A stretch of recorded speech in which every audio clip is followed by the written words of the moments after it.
Hello everyone. আজকে সকালবেলা উঠে দেখি কলেজে যেতে হবে, ওর জন্য রেডি হয়ে নিলাম। রেডি হয়ে বেরিয়েও পড়লাম আমি বাড়ি থেকে বাস স্টপ যাওয়ার জন্য। বাস ধরবো তাই বাসে উঠেও পড়লাম। তো এখন আমি আর আমার বান্ধবী একটু বসেছিলাম, কারণ বাসটা হোটেলে দাঁড়িয়েছিল খাওয়ার জন্য। এই মন্দিরটা কে কে চিনি একটু বলো তো, মালদার। তারপরে কলেজের পথে আস্তে আস্তে যাচ্ছিলাম। এই কলেজে কে কে পড়ো একটু বলো তো আমাকে, আমিও এই কলেজে পড়ি তো, ওর জন্য। আমাদের কলেজে অনেক ফুলের গাছ আছে, আর সুন্দর সুন্দর অনেক ফুলও আছে।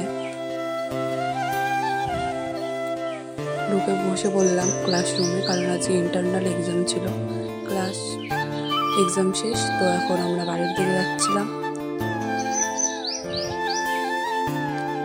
গাজলে দাঁড়িয়েছিলাম, বাস দাঁড়িয়েছিল, এখন আবার বাড়ির দিকে যাচ্ছি। টাটা।